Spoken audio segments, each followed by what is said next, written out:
It's the icon of Australian motorsport. The one place in this country that any driver would give anything to win at. The race? That's still a few days away. Tonight, it's all about speed. It's all about commitment. It's all about racing the clock. All in pursuit of that one perfect lap of Mount Panorama. It's qualifying night for the Automobilista Australia Bathurst 500, live and exclusive on Outworld Broadcasting. It is indeed qualifying night for the Automobilista Australia Bathurst 500, proudly brought to you by Matt Harvey Repair and Tune. The team at AMS Oz have been building up to this for a couple of months now. The big night of two has finally arrived. Part one, qualifying for Sunday's 500 kilometre endurance race. The first special event we've had since the Bathurst 3 hour in February 2019. Plenty of drivers have been pumping in the laps. And the commentary crew for tonight, it's just the two of us. It's just Steve DeVries, myself, and Lewis Wedding. Well, good evening, Stephen. And, it's going to be a very, very intriguing night to set the grid for what has been a very big event, or it's been pumped up to be a very, very big event. And looking at the live timing times that we've seen, over 30 cars have set times, or independent drivers have set times, and the times are very, very hot out there and very, very close. Oh yeah, there are some guys that have been doing personal bests over the course of the last several months, and they've only been getting quicker and quicker, and it's all about tonight. They've now got to make it count.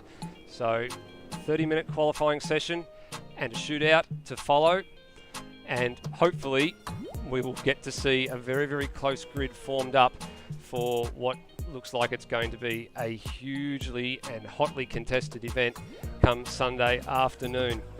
The drivers are ready. I'm ready. How about you? Are you ready at home?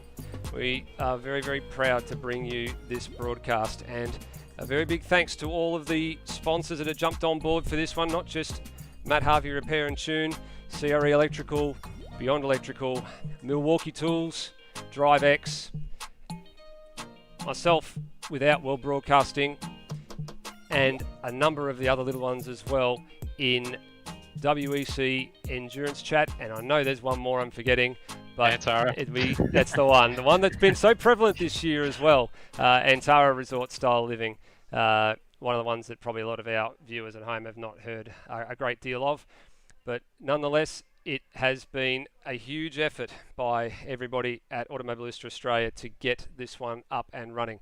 Just a couple of technical difficulties that we're having at the moment on the server side. So there's just a little bit of a server migration taking place at the moment.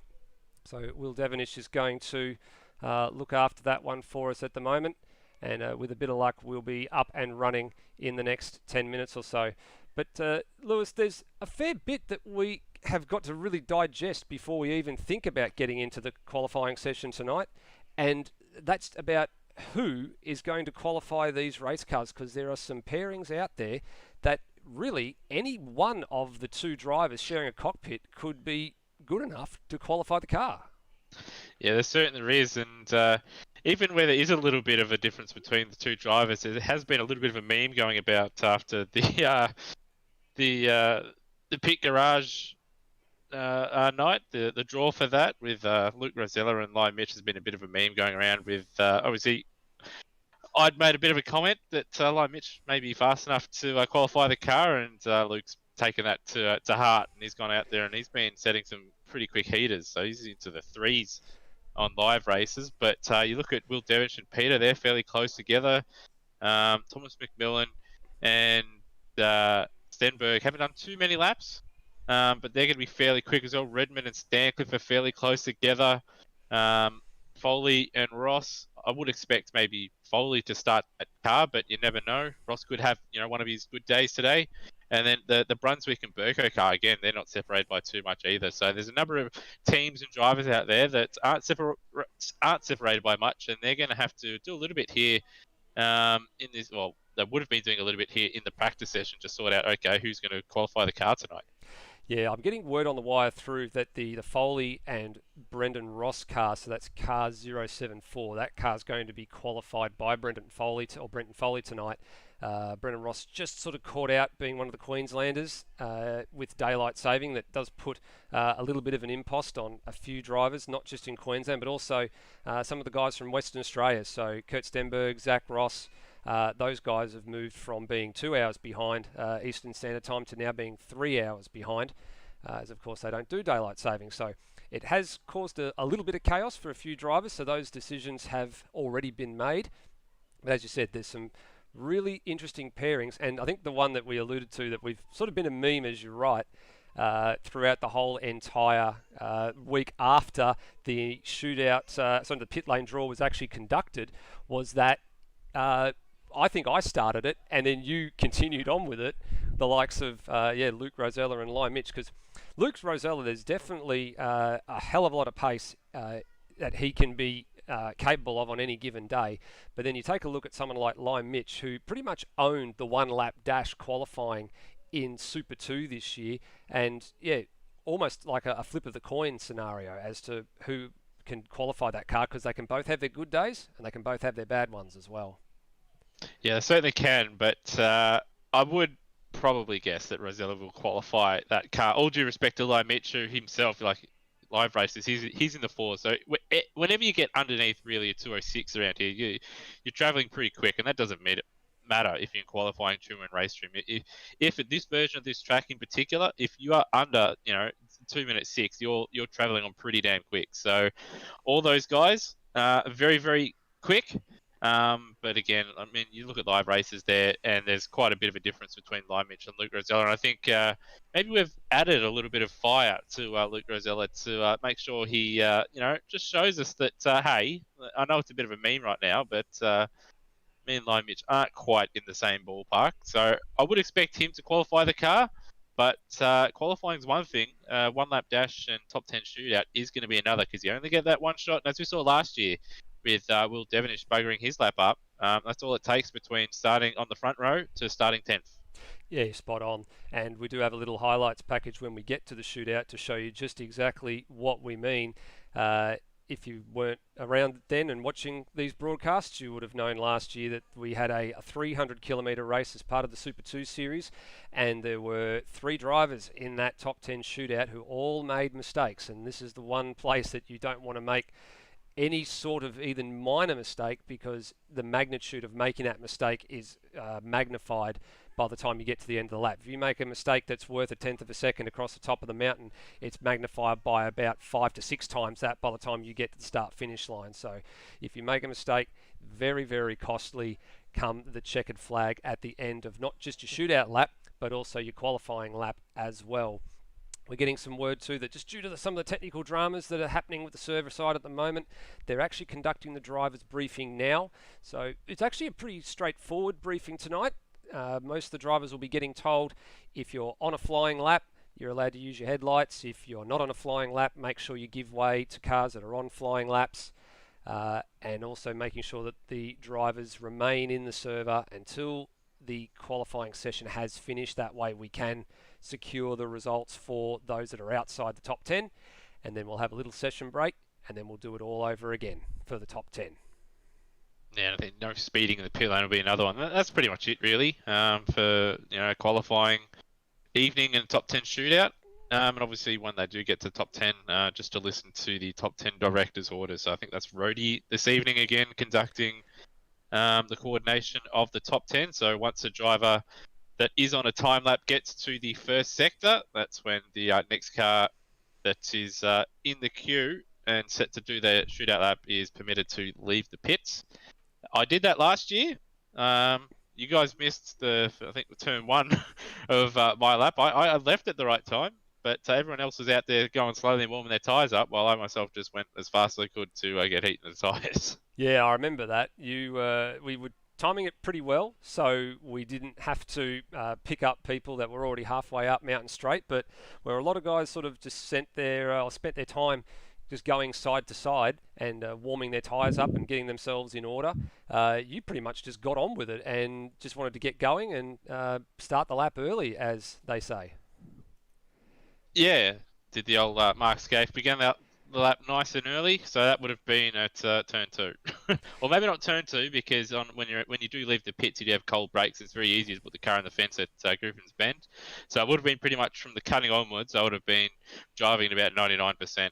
And I do expect that, again, there might be one or two that will start a little bit early, but I think we'll see most of the field tonight that do make the top 10. Will be just trying to drive around slowly, not overcook their tyres, but also have them up to temperature when they do start their lap, probably after the chase. Not only that, we look at what the historical live races results have been over the course of the last 2 weeks with all the practice servers. Of course, live timing provided to us by Live Races, so you can go to amsoz.liveraces.com and have a look at the live timing when it's up and running. And I think the last year, the benchmark time that we saw from anybody was a 4.8. I think that was the quickest lap we saw in both qualifying, or across qualifying and the shootout. The shootout was slightly slower, but this year, the benchmark time is into the threes. Well, we've got 5 times that are at a 2:04.8 or better. And that's still with Thomas McMillan on a 2:05.0, who I'd expect he'd probably beat that time, and Kurt Stenberg as well. I'm pretty certain that he'd be into the threes or be very close to it as well. So we're going to have a lot of cars that are going to absolutely smash last year's record. But then again, is qualifying time, and the nerves might get the better of some of these guys that have set some heaters in practice, and might not be able to replicate that when the time calls. Yeah, spot on. The replication of your qualifying lap in the shootout is, I think, a very sought after prize for a lot of drivers. A lot of guys will put in a lap in qualifying and sort of hope that that'll be enough to get them through, and then up the ante when they get into the shootout. A number of guys will try and match their qualifying lap in the shootout. Very few are able to better it, and I think there was only 2 drivers last year that were able to do it in the 300 kilometre race, and that was Brenton Foley and Lime Mitch were the only 2 to better their time. Lime Mitch by a significant margin, and his time actually stood for the better part of the middle section of that shooter. I think he was about 3rd man out, and his time stood right up until, I think it was yourself, went out, I think, as the 7th car in the shootout. So, and you were the first one to actually knock him off. Everybody else that came and went couldn't surpass his time. He just lifted his game to another level, and that's the kind of thing we've seen from him this year in Super 2. Yeah, sometimes with a session like this, you don't really get into the proper rhythm until maybe later on in the qualifying session. But at that point, you might get balked, or you might even make a slight mistake. Well, with you come around to the top 10 shootout. Obviously, the track is all to yourself, and all you have to worry about is just nailing the next braking point, getting on the throttle at the right time, and making sure you're not hitting the walls. You might be able to get away with grazing them and not lose any time. But you certainly don't want to hit them too hard. But yeah, he did a really good job last year. Did Lime Mitch, and set a good lap early on, as you said. And in the end, he did qualify in the second row after a number of drivers did make some errors in that one. So it was still a very, very good lap. But as I said, he's probably not going to qualify the car tonight. But I'm sure his teammate will be more than up to the task of getting a pretty quick lap out there. But the pressure is going to be on, because as was mentioned earlier, there's so many drivers already that have beaten last year's record time, that the slightest mistake around here, it could cost you 3 to 4 positions. So it's going to be difficult for the drivers to push as hard as they can and get everything right, and not risk it too much and end up in the fence and ending up 10th.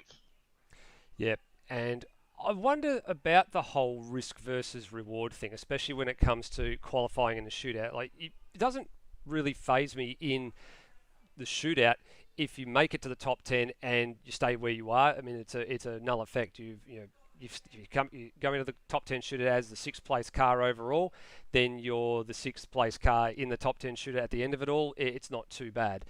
If it gets to a stage where you are pushing the limit too hard, in qualifying just to make it in. You're on the seat of your pants. You're going to probably throw that lap away. You might not make the shootout. So they've got to be very, very calculated as to how they attack this. Some guys will just be looking to set a banker and just get a reasonably good position for the shootout, and some of them will just be happy just to, I guess, put a lap time down and walk away with a straight race car.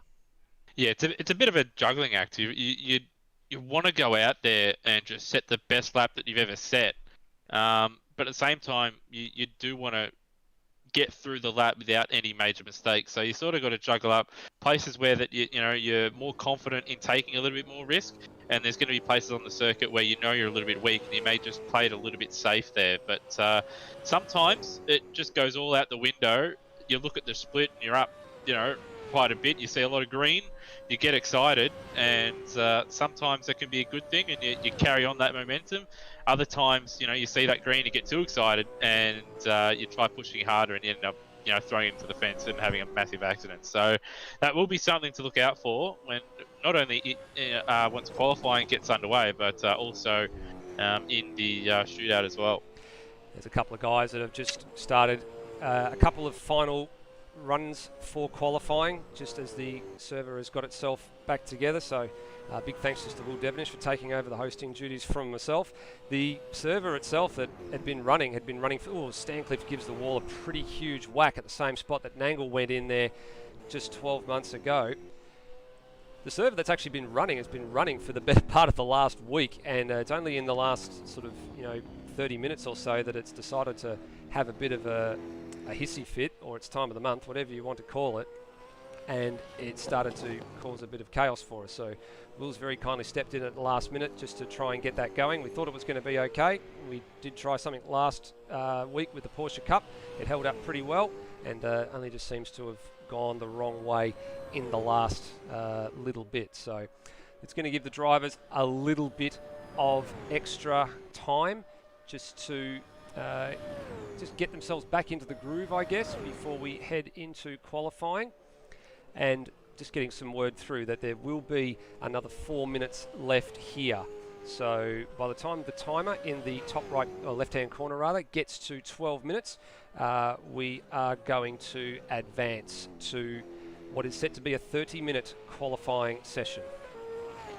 Yeah, so plenty of time for drivers to go out and set a lap, and if their co-driver is in and spectating as well, they can perform a driver change if they do wish, but they cannot both be in the server. It is set on the settings that the same car cannot be in the car. There can't be any duplicates of, say, the Scott Stancliffe car that's on screen or was on screen.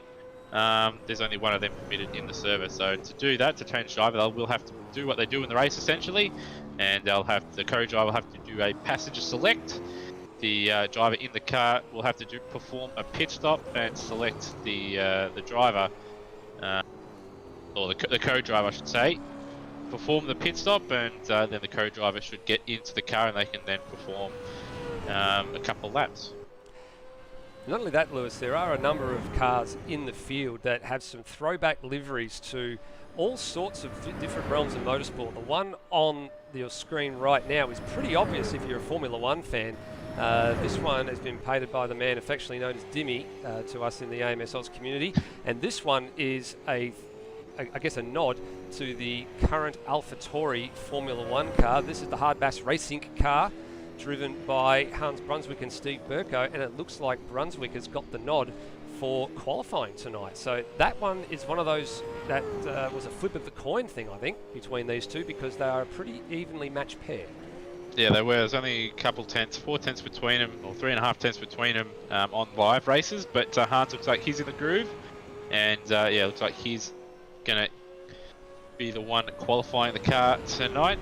Haven't seen too many fast laps at the moment in this practice session, so drivers just getting reacquainted with the server after the disruption. But it's a very, very good livery, that AlphaTauri that Dimitri has painted. I had a little bit of a hand in just cleaning up some things, but having witnessed Dimmy paint it is very, very precise and pedantic about how accurate it is, even going down to the very pixel with all the lines and everything. It's very pedantic with that stuff, but it's come up a treat, and it is one of the better looking cars in the field. But then again, I mean, this field, I have to commend everybody that's painted a livery for the 500, because pretty much every car in the field looks fantastic, Stephen. It certainly is. The creativity level in AMS Oz has been at an all-time high this year, not just for this particular special event, but right across the whole entire spectrum. GT3, Supercars, Porsche Cup, TCR, ATCC, the whole lot. Everybody has done a stellar job, and I think everybody this year has raised their bar to a whole new level when it comes to different liveries. Speaking of liveries, here's one that'll look pretty familiar to regular supercar fans. This one not on a VX Commodore, this one on the VF. This one, of course, is the Greg Murphy Lap of the Gods, quote unquote, livery that happened back in 2003. Car number 51 as well, which is the car number usually piloted by the man who is in that car right now, one and only Termo, and he's sharing with Cam Rutledge in what's Cam's swan song for supercars and racing in Automobilista Australia in 2020, about to go in for surgery on his right shoulder. I did get it confirmed, it is indeed his right shoulder. At the end of Sunday's race, he is off to hospital. So these guys will be looking for a pretty strong result to give Cam a nice send-off. I think a top 10 would definitely be music to his ears. A top 5, he would be jumping for joy. Yeah, might celebrate a little bit too much there, Cam, if they got a top 5. Might hurt that shoulder a little bit more before surgery as Termo goes around there at turn 1. But yeah, very famous livery, that one. We see not only was it Lap of the Gods, but they did go on to win that race as well. So famous livery, and they're hoping for what would be a famous result if they got up this weekend. Yep, spot on. Now we shouldn't be too far away from moving over into the qualifying session. So we did say that it would tick over at the 12-minute mark, and that is approximately now. So there it is, ladies and gentlemen. The qualifying session is about to get underway. 30 minutes. The top 10 will advance to the top 10 shootout at the conclusion of this session. So all about getting into the shootout, this one, as we pick up the drivers sitting in the pit lane. The next question is, who is going to be the first car out? Daniel Cox. Daniel Cox is the first one out of the lane. He's crossed the line, but he is waiting for it to go green. But he'll be the first one out. Bit of a traffic jam at the exit of the pits here. It is a huge log jam. Look at this. Everybody is coming out of the lane. There's the Anston Motorsports car. It's the first one out. Then the Transmech Racing car of NZ Snipes and Cheese. Brenton Foley's in there. Then the next one in the queue, Scott Stancliffe, Termo, Kurt Stenberg. In behind them is the 167 Volvo. Now, I believe Nathan Higginson's at the wheel of that one. And then you've got Will Devenish and Ujit Mishra, Hans Brunswick, Luke Rosella, and Rhodey right at the very back. So just about the whole entire field has decided they want to get out and get their laps in. Yeah, there was only 3 cars that were stationed in their garages still by the time the session had turned green. That was Phil Boak, Lachlan Locke, and the Mustangs that had just left the pits as well. So Greg Turra was in there in his garage as well as Peter Thrower, actually, that was the other one. So there's 4, my mistake. So everyone else, though, out on the circuit, 14 cars. And, well, for some of those guys, it's going to be quite busy. They're going to be right in the middle of it. They couldn't just wait. A bit smarter, though, I reckon, from Peter. Oh, he's waited about 30 seconds, so he'll have plenty of clear air. And it'll be even smarter for the other guys that are still in the pits as well. They're going to have all the track to themselves. Yes, we've got an 18-car field that is going to take this qualifying session. Just having a look down the order just to make sure we haven't got any duplicate drivers in there, but no, it looks pretty good. It looks like qualifying drivers have been decided. Oh, Daniel Cox, a shortcut. Oh, big shortcut of the skyline, and around he goes. So that's exactly what a couple of cars did in Super Turn. In fact, an FGX did the exact same thing. So just mimicking real life. Yep. So that then now means everybody behind them goes through, and it promotes the Transmech Racing car. No, it doesn't, not quite. It was about to say it promotes the Transmech Racing car to the head of the queue, but not for very much longer, because it's the Brenton Foley car who has now decided to just get on with it, and he's going to be the one to start his hot lap first. So down to the chase, and of course being over just a slightly over 2 minute lap here, a lot of these drivers just want to get out there and try and lay down as many as they can. And as you said, there's still 3 or 4 cars in the lane. Looks like the Matt Cecil AP Sim Sports Falcon has just left the lane, so he's just on track as Foley just skates it through the final corner, and now he is on the clock. So from the roof cam, turn 1, second gear, the yellow flag just in the air as well. There'll be just some cars leaving the lane, and up Mountain Straight he goes. Yeah, so this is where you get all your confidence. If you can get Griffin's Bend turn 2 here right, it sets you up for a nice lap. If you get it wrong, it throws you off just a little bit. So he'll be looking to brake nice and late, but also get to the apex of the corner. If you miss it, you're pretty much stuffed your first sector. It's gone through there quite nicely, has Foley. Now don't get too greedy and go too far to the right hand side, because you never get the nose in here for the cutting. He's just missed the apex there, run wide a little bit. So it's not going to be an ideal first sector, but it looks like he's going to carry on. A little bit of short shifting going on. So he gasses it up now to the first bit. 51.2, not ideal. Certainly see guys into the 50s, but still, solid start. Yeah, not too bad for Brenton Foley. He continues on through McPhillamy Park. And now the part where he needs to be, basically like a ballerina. He needs to dance this car down the S. A lot of locking on the left-hand side there, but he still manages to make the corner, but it's not ideal. It's a bit tighter for the dip up. So this is just going to be his banker lap, and down to CRE electrical hairpin, or the elbow, as they call it. And he's grazed the wall on the exit there, yeah, so gave it a little rub. won't hurt him too bad though. You can get away with it in AMS, just grazing that wall there, but it's certainly not an ideal lap, but it's certainly not a slow one. We've had Stancliffe 34.7, fastest man in the middle sector. Rosella 50.8 in the first sector for those playing along. But into the chase now for Foley. Very easy to lock a brake as he does here. He was trying to get it onto the curve there, but couldn't quite get it turned in because of that lock up. Sideways again, customary Foley driving style, and now one corner to go for Brent Foley. A little bit of curb at Murray's and curb on the outside too. It'll be a 5.9, pretty respectable start, but there's a man behind him, which is the 05 Volvo S60 of Luke Rosella. Purple in Sector 1, purple in Sector 2. And the time in Sector 3 he needs to beat is Foley's 39, or actually it's Scott Stancliffe's 39.5, who just goes to top. And Rosella now goes top with a 2 minute 4.6, and he missed out on purpling the final sector. So he's got it in Sectors 1 and 2. Purple third sector actually belongs to the man fractionally, or behind him in Will Devonish, some nearly 0.6 of a second behind, the 205.28. Yeah, and you'll find that last sector, obviously it is only the Chase and Murray's, but you do need a good run coming out of Forest Elbow to start it, but it's all about brake performance and carrying speed through the chase, and then once you get through there again, you don't want to bowl it at that final corner. So Devonish has always been very strong in that final sector, and again, he's just showing it once again this evening. But Rosella, who is continuing on another lap, it's going to be awkward because he's stuck right behind Devonish as well on this lap here, so a bit awkward for him. But continuing on nonetheless, and he's actually gone up again, has Luke Rosella, so he's looking to improve once again. Scott Stancliffe just ahead of Rosella, and Devonish also improved through Sector 1 as well, 51.245, just fractionally slower than Devonish, but Luke Rosella 50.699 in the first sector. That's a sector that he's been really honing his driving style on for the last couple of days. And a bit of an awkward moment for Stancliffe through the elbow. And still up half a second though on his own time, so he might be 7 tenths off Rosella, but still, if he can find half a second, that'll move him comfortably forward.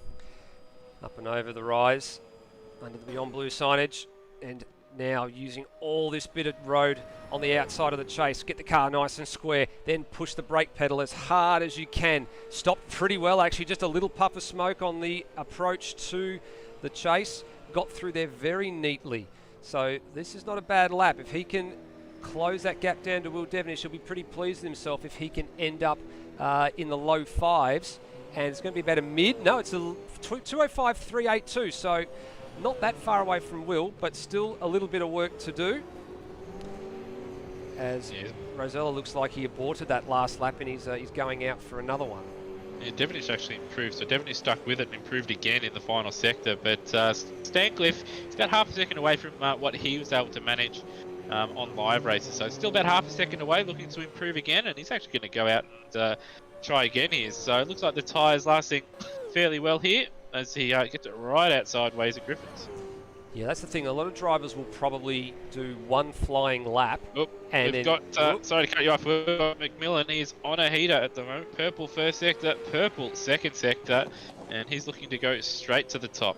Here he is on screen through the chase, and this is a surprise that McMillan's decided to qualify this car. I thought surely this was going to be in Stenberg's hands. Again, they are pretty well matched, but I'm happy to be proven wrong. Oh, he's gone wide. Too committed at the final corner. So that's ruined the lap. So he's got to put a time on the board now. It's good enough for fourth. It's still a 5-7. Wow. But, so that just goes to show you that the amount of effort he had put in. Purple in the middle in the first sector, 50.625. Middle sector, 34.182. And just at the last corner, he lost the whole lot. Yeah, so it would have been about maybe 3 or 4 tenths up at that stage, and he bowled it. So he'll be a little bit frustrated, but still 22 minutes to go in this session. So you can still probably get about, if you do push it, probably about 9 time laps in if you do a lap, press escape and go out again. We are approaching 1/3 of the way through this qualifying session. Greg Taro makes a very, very nice improvement. P7 now, having moved up from P11. Very nice 17th of a second improvement. Devonish up in the middle sector, 34.0, the fastest middle sector we've seen, and respectable first sector here. So he's looking to again improve and jump in front of Luke Rosella. But big slide at the final corner. He's somehow made it through. Maybe he's shifted down a gear too many. Does go to the top into the 4-3. This is like a game of poker here at the moment, isn't it, Lewis? Everybody's got a hand that they don't want the other people to show, but they've got to show it in very, very small, minute increments and just continue to advance and continue to advance. The problem in poker is that you've got to play the hand that's across from you, which means your opponent. In this case, that's 17 other blokes with a hand to play as well. Yeah, it certainly is, and there's still more in it for Devonish.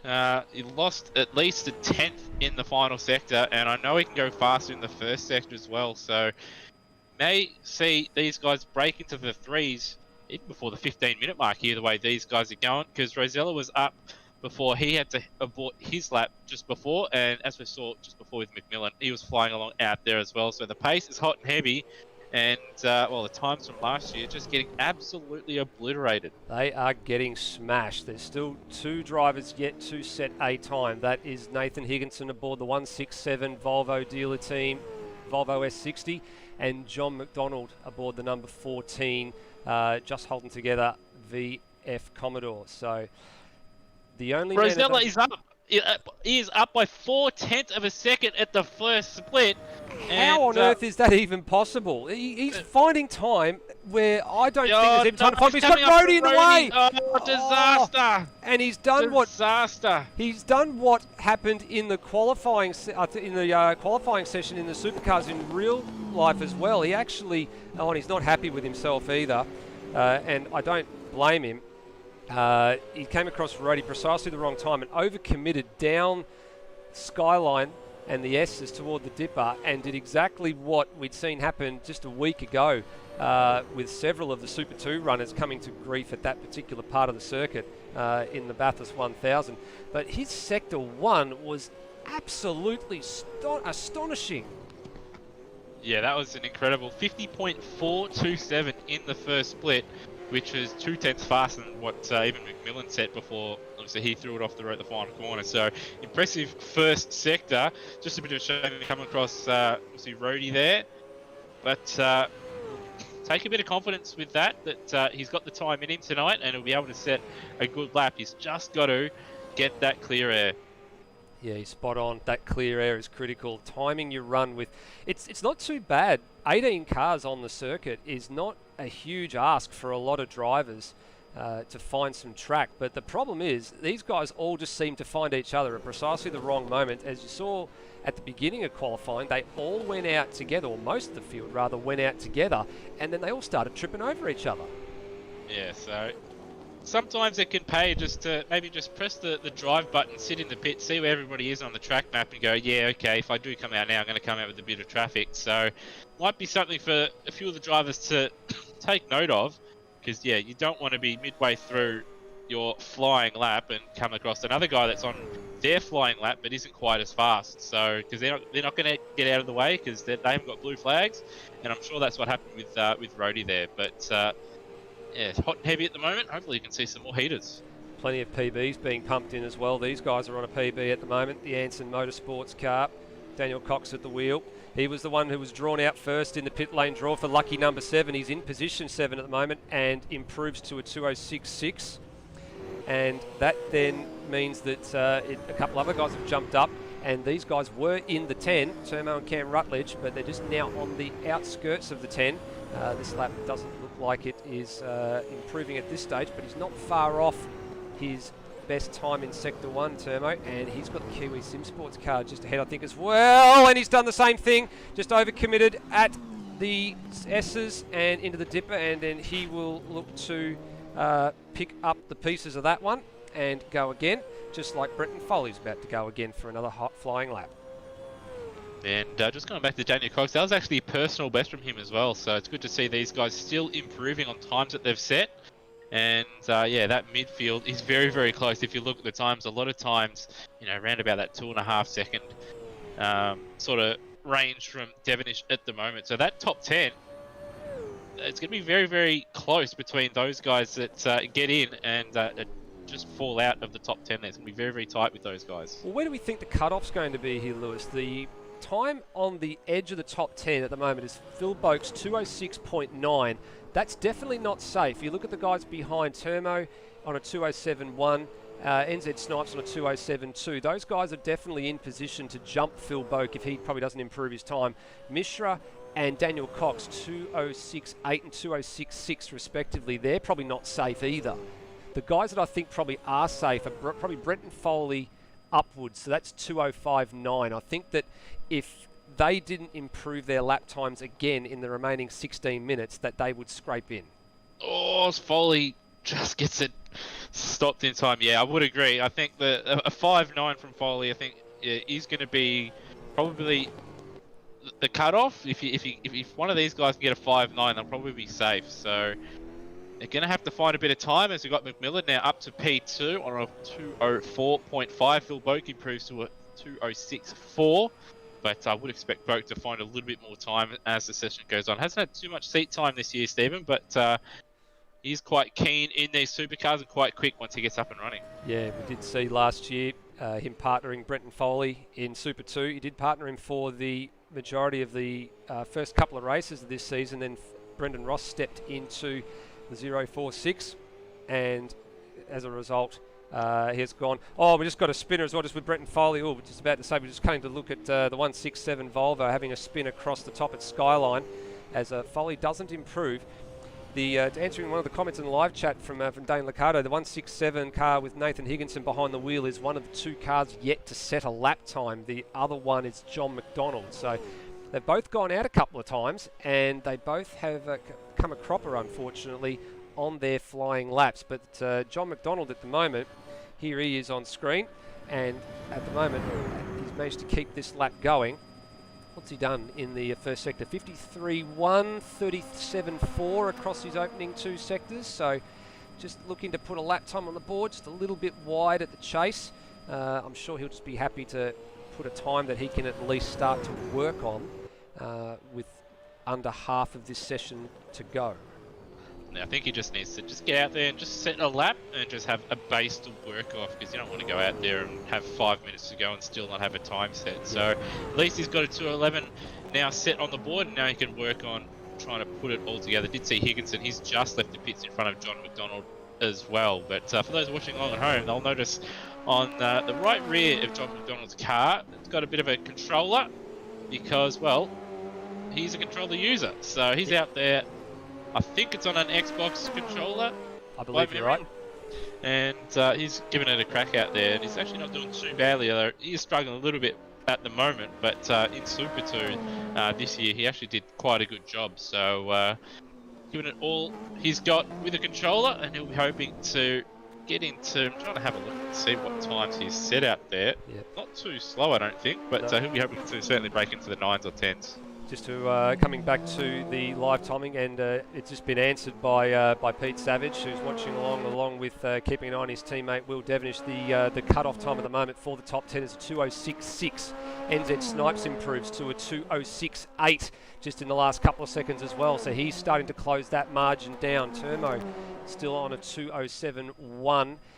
Is the next man behind, looking to try and get into the 10s. So this man on screen, Luke Rosella, again, double front tyre lockup coming down the S's there. So that's a bit odd. Normally it's one side or the other. That one was both front corners of the Volvo S60 on the run. Super committed as well through the kink getting to the elbow. And what's his time? Oh, he's up! He's managed to make it work somehow. He's half a second up on the PB. He's 0.3 of a second up on the current provisional best time. Could we see a 3? Yeah, could we see it? I thought he would have lost a little bit of time there. The right-hand kink before Forrest Elbow ran a little bit wide and compromised his line, but using all the tarmac before the chase, pulls it up nicely, can carry a bit of speed on the exit. Don't get too much oversteer here. Nice run through the chase now. He's just got Murray's. Can he pull it up and be the... Well, just saying that, Devenish has set the first 3 a 3.9. And But, Rosella what skates did it through the Rosella final do? corner, and he goes Oh, he's 4 lost flat. it. So he That- still found time though. So that's the important thing for Rosella. So he's and he's annoyed with himself. Oh, that's not what he wanted to be doing on the broadcast. We'll go and take a look at somebody else. But no, he's definitely not happy that he missed the 3, and he's probably not happy with himself that he missed the last corner, which is the same thing sort of Thomas McMillan did at the final corner, and ruined his first flying lap. And speak of the devil, he is just coming through the chase now. Hasn't set the world on fire with times in this lap, so probably not going to be improving on this occasion. There's no green boxes next to his name. Still respectable split But times. still respectable, I mean, if anybody could have a 50.6 first sector and a 34.3 middle sector, they'd certainly take it. He must have picked up a track cut. Yeah, though, he did. or- Correct. So but- he did get but- one. We didn't register a time, so he's on the move again. We're just waiting on the Lachlan Lock 237 Falcon to cross the line. He finds a little bit of time, so he's 13th, 2:07.9. I think that's probably getting pretty close to some of his best lap times that we've seen. I think it was a 2:07.9 he posted earlier in the week, saying he was absolutely rapt to be in the 7s, and you know that's faster than me. And I mean, I'm not the keenest of sim racers nowadays, but that is a highly respectable time in machinery like this. Yeah, I mean, if you're getting under a 2:10 around here, you know, you're doing a solid job. It's not an easy track. This version of the track as well, in particular, isn't easy. As well, Locks Park there at turn 2. It's not an easy track to drive. You got to be very, very committed. You got to hit the right lines. McMillan's up. Sorry to cut you off, Lewis. McMillan's up on the sector one time. He's Oh, rubbed he's the in the wall. wall. He's rubbed the wall at Reed Park. So he's done the same thing that a couple of guys have already done tonight, and just got a little bit offline through that left-hander. Caught a little bit of the carrying on inside with it. curb, but he's pressing on with it. Very nice and neat through the dipper. Is very, very close to the wall and the inside of the dipper there. Very, very committed. He's pushing as hard as he can here. He's very, very wide again around that little kink, and it's going to compromise him a little bit at Forrest Elbow. He's going to graze the wall on the outside, but he's up. He lost a little bit of time though. He was a 10th up at Sector 1, so he's gone from being a 10th up to just 16 thousandths of a second up at the Sector 2 split. Now, I'm just looking on the live races here to see what may have happened. They're not green sectors, so I'm wondering if he's picked up another track violation perhaps, but we won't find out until we get to the control line. Left front locking into the chase. Just 9.25 minutes remain in this 30-minute session. Can we see a time to rival Devenish and Rosella, or is it a track violation? Doesn't get the final corner wrong this time, but it's a 4.3, so a little improvement, not much, but very comfortably in the top 10 at the moment. Yeah, so he was able to improve, but yeah, the final sector for Devenish is among I think probably the fastest I've seen around this track. With 30, I think it's a 39.1. Whoops, sorry to cut you off there. We've had a little bit of a moment. John McDonald's facing the wrong way after coming out of the pit lane, so I think that's probably worthy of a little bit of a replay to see what happened there. So here we go. And he was on his way out of pit lane. So what did he do here? Did he just get gassed up a bit too much? And yep, looks like he did. Gyrates and rotates and all that sort of thing. And Brunswick and Peter Thrower had to come to a very sudden stop. Yeah, so not ideal for those guys, but thankfully he wasn't in really anyone's way that was on a flying lap. But a little bit embarrassing, but again, it's only qualifying, and you got to take into consideration that he's on a gamepad. Yeah, that's it. And look, the good thing about racing is it doesn't matter whether you're on a gamepad, whether you're on steering wheel. I mean, in some cases we've seen one or two guys on keyboards as well, which is extremely old school. But the thing about Automobilista Australia, it's a community. We don't care what you race on, as long as you're safe and as long as you know what the rules are and respect the rules. We're happy to have you on board. So if he can make the controller work for him, good on him. And he's getting close to getting under that 210. I think he'll be targeting getting underneath the 210, but that being said, he's just having a bit of a hard time. I think maybe that spin at pit exit has probably just knocked his confidence around a little bit.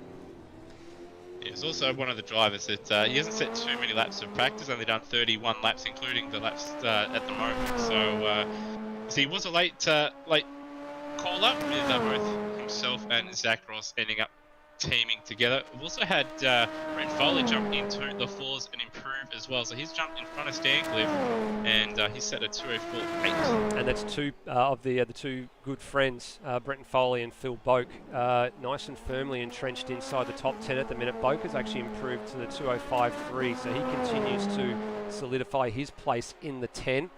One man that's looking forward to getting into the 10 is this man, a late call-up, Nathan Higginson, replacing Liam Budd 24 hours ago. And he's going to share this car with Dane Liccardo come Sunday. Honours have been given to qualifying, and I think probably this is maybe an interesting choice for qualifying, but I think this is more about race prep and getting laps under your belt more than it is qualifying. Whatever they get out of qualifying, I think they'll gladly take. This is just all about getting Nathan some seat time, I think, Lewis. Yeah, he hasn't had too much seat time. Again, he's another one of the drivers that has been a very, very late call-up with Bud dropping out of the team and Higginson jumping in. Wasn't sure if he could even make it. He didn't want to race a couple of weeks ago, but yeah, he couldn't quite make it due to family commitments, but then he found out the times didn't clash for Sunday or for tonight, so thankfully he's able to fill Bud's seat and he'll be teaming with Dane Liccardo. 8/10 of a second down to sector one split on this occasion, so maybe just feeling his way into these last 5.5 minutes. And the good thing is everybody has set a time of some nature, so we aren't going to have any issues with drivers being given dispensation at the end of it all to race. Everybody at this stage is well within the requirements they need to make the race on Sunday. We thought that maybe one or two drivers might actually give themselves the night off and just be content to start at the back of the grid, but we've been blessed. We've got every single car that has turned up for this event on the grid tonight and out on track, so that's wonderful to see. Speaking of also wonderful to see, this man Peter Thrower, Beyond Motorsport Mustang and Beyond Electrical on the door, proprietor of Beyond Electrical, and he was a late sponsors addition to the sponsors rank, so big thanks to Peter Thrower for bringing Beyond Electrical on board for this one, and I'm sure he's very, very pleased to be out there. One of the 5 or 6, I think, I'm just trying to do the math in my head, I think it's 5 New Zealanders that are in the field for this one. Most of them Aussies, 5 New Zealanders, and 1 from Canada and 1 from the US of A. So a little bit of a multinational flavour this one. Gonna have to rename the group if any more Kiwis start to come over. It's a bit like supercars, but yeah, it's good to see. Not only have we got Australians, but we're able to bring in some Kiwis and that they're enjoying their racing here. So it's good to see that community this year has jumped up quite a bit. And I've got a number of new runners this year, and especially for this event, we've actually got a number of sponsors. So obviously, big thanks out to Peter Thrower for donating a bit of money, and same goes for Cam Rutledge Electrical, and Milwaukee Tools, Antara, and of course title sponsor Matt Harvey Repair and Tune. And not to forget as well, Kalen Duncan from DriveX and Michael the Flubman Zalavari, who will join us on Sunday for the race, and his partner in crime in commentary, Kiwi Chris Riddell, which is the WEC Endurance Chat logo that you see with the rest of the sponsors circulating around there on your bottom right-hand corner. They do a fine job over at their channel for all the ATCC streams this year, and doing a fine job at the moment. Pete Thrower aboard this Mustang. I think this is probably one of the better times that we've seen him that he's on so far. He's 2:07.9. I think is actually his best time of the entire week. Just overcommitting slightly in a couple of corners late in the lap, but still finds a bit more time. Goes to a 2:07.8, so advances one spot. But he's going to have to continue on. He's going to have to press on because there's 2.5 minutes left. Oh, that's Termo around at pit exit, doing the same thing that John McDonald just did a couple of minutes ago. And yeah, there he is, just getting going. So he's got no choice. He has to press on with that set of tyres, or he is not going to have a crack at getting inside the 10. Here comes Brenton, is that Foley or is that Boak? No, that's Phil Boak going through. And the last of the cars are starting to leave the lane now. If you're not on the track right now, you are not going out again. So that means Brenton Foley is not going out again. And Daniel Cox, who is the 10th place man at the moment on a 2:06.6, he is in pit lane as well. So those two are not improving. Foley, I think, is safe. Daniel Cox is a big question mark right now. Yeah, NZ Snipes is on an outlap at the moment, and he's only half a tenth, or just a tick over half a tenth away from Daniel Cox. And Termo himself, he's only about a tenth and a half away as well. So those two guys could jump into the top 10, so they're going to be battling for positions. Matt Cecil's going to have to get a wriggle on here because Snipes is about to start a hot lap, but Matt Cecil's trying to start one as well. So these two are going to be locked together.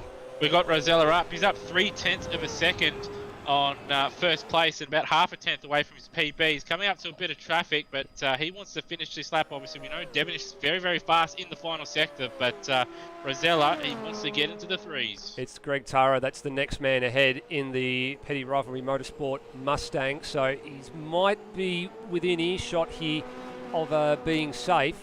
Now, Greg will be looking to start a flying lap as well. So this is why it's very, very important. But I think it'll be okay for Rosella. Pulled it up. He's pulled it up, and he's going to be a 3.9. So he's got it, and he's got it by 21 thousandths of a second. So he's really pleased with that. He is going to be safe, 100% safe for the shootout, and he is going to be, at this stage, provisionally the last man out. We now look to NZ Snipes because he is up. He is up on his PB by a tenth of a second. He needs to find a little bit more than that to advance past Daniel Cox. Also got Hans Brunswick up 0.2 on his own time, so that would jump in front of Greg Tara as Phil Boak improves to 2:05.1 as Mishra starts his lap. Oh, and Snipes is aborted. Sorry there, Lewis. Snipes is aborted. So something's gone wrong for NZ Snipes, so he won't make the top 10. So that is a very, very late change. It was looking okay, so maybe a mistake over the top. Yeah. He lost it at McPhillamy. So Termo is going to be the last one to set a time.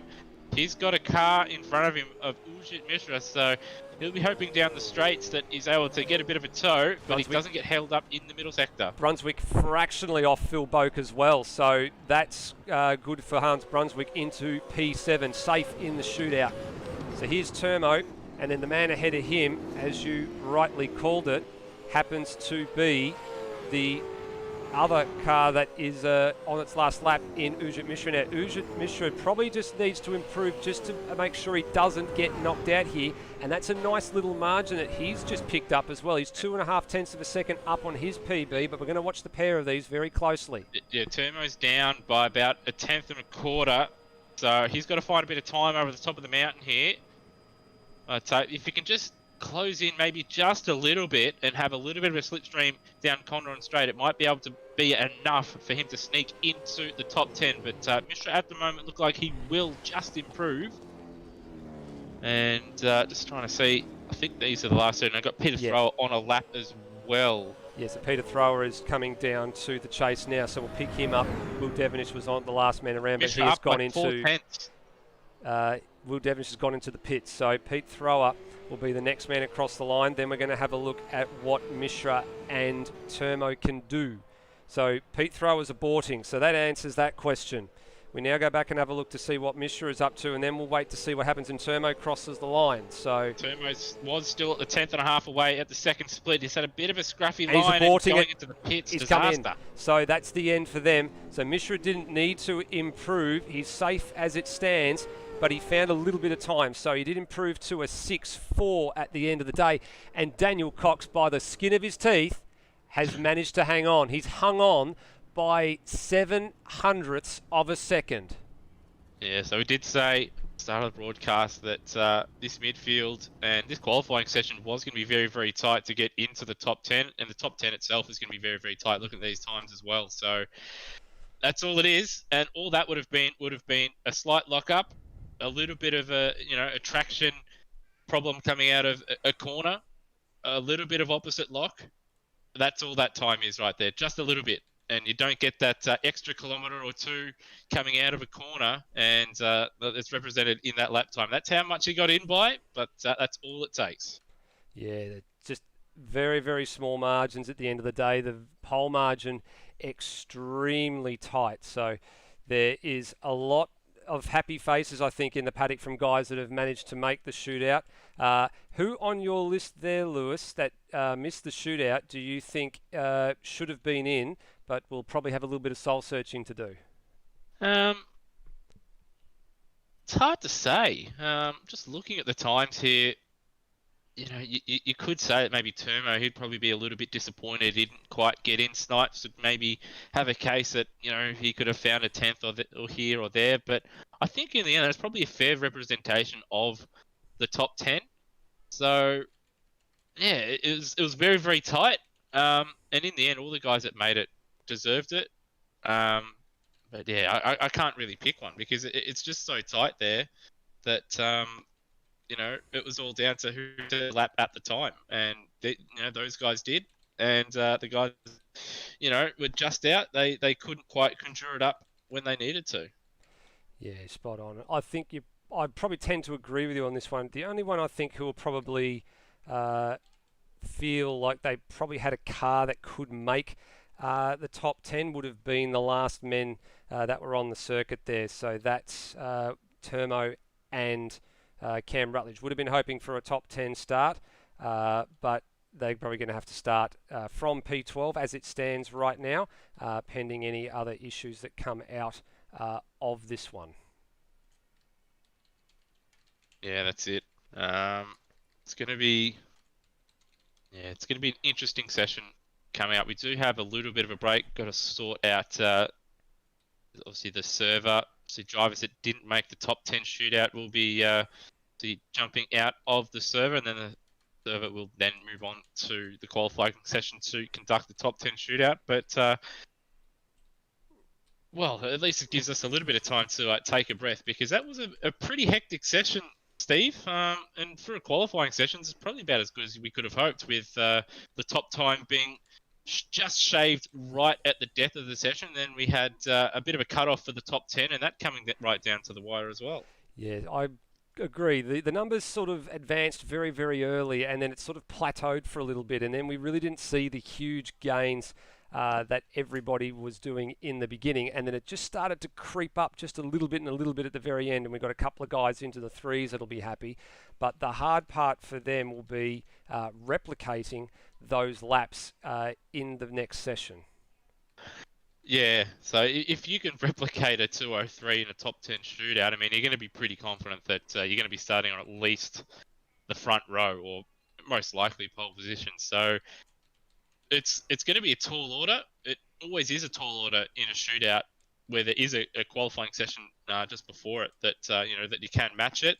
So if you do, from all the guys that made the top 10, it's going to be a fair effort. If they better it, then well, they've just had a crack and put it all together, and I'm sure it'll be a spectacular app to watch. So hopefully we can see a couple of those, a few really good heaters, and hopefully a really good top 10 shootout coming up. Yeah, just a couple of small little things that we're working through at the moment, just making sure that everybody that needs to be in the server is indeed in the server while we get a few things underway. So, wow, the next question becomes, who is going to take the Milwaukee Tools pole position? I think is the one I think we can effectively call it. There is about 3 or 4 cars, I think, in this top 10 that are definitely within a shot if they can get it done over the 1 lap dash. Yeah, so I'd say, you've got the Pleb Sim Sport car with McMillan. I was watching him a little bit in that session, and he's letting it all out there, and he's having a crack out there. So if he puts it all together, he's going to be quick. We saw Devonish in the threes there. He's very, very quick, as we've seen in practice. And of course, Rosella topped that session as well. They're going to be right there. But as we've seen, all it takes is a mistake, and all those cars could, all end up picking up some issues of some kind, and we could have someone else there as well. So it's going to be very, very tight. But those 3 would be my favourites. But you do have Brenton Foley in the field, who, when he does hook it up, is quite quick himself. So he'll be there to pick up the pieces if those guys make some slight errors out there. Yeah, he certainly will. Coming into tonight, I would have thought that it's probably going to be a fight for pole position between maybe 3 of these cars. The 3 that I was looking at was going to be the Luke Rosella and Lime Mitch Volvo, the Will Devonish and Peter Savage Holden ZB Commodore, and probably the McMillan and Stenberg Commodore as well. I think those were the 3 that I thought were probably in with the best chance of making pole position for the top 10 shootout. But the more I look at it, the more I think maybe there might be 1 or 2 drivers just maybe masking their pace just a little bit, and maybe might advance their time from the last qualifying session in the next couple of minutes. Someone can maybe spoil a party. Maybe a Hans Brunswick might jump up a couple of spots. Maybe someone like a Brenton Foley, who told me he's been focusing mainly on the race runs, might just find that little bit of magic Foley pace that we've seen time and time again. Yeah, so he was getting a quicker and quicker as the session gone on, and from what I only heard a snippet, but when I jumped in the Discord, he was happier with the race setup than what he was with the qualifying setup. So perhaps, he's made some tweaks to that and improved a bit, but he might also make a couple other minor tweaks just for this shootout that might give him a couple extra tenths as well, because he nailed the lap last year. Can he do it again? I reckon he can, but he's going to have to find quite a bit of time. At the same time, though, you can't really count out Scott Stancliffe as well. When he hooks it up, he's very, very fast. Didn't get the most out of that qualifying session, but he's another one that he could find another few tenths as well and could mix it up. Yeah, I agree with that one. Now, we are just getting a little bit of word through. There is a small dilemma with the Daniel Cox number 94 car. So they're actually being given some dispensation to run last in the shootout. I believe there's a little drama. I've just been given a message that there's a little drama happening at home that he needs to sort out. And that he has been given approval to be the last man out. So when you see the graphic coming up in the next couple of seconds, it will have his name as being the first man out. That is clearly not going to be the case.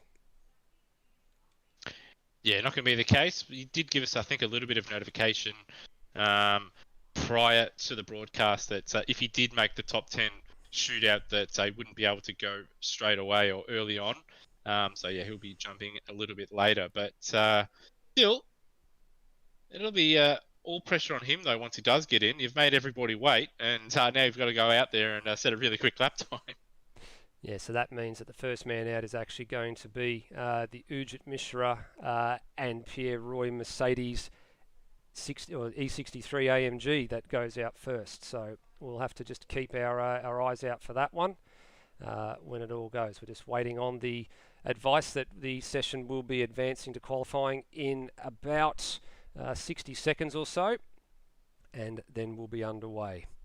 Well, the fight for pole position for the AMS Sols Bathurst 500 by Matt Harvey Repair and Tune is not too far away.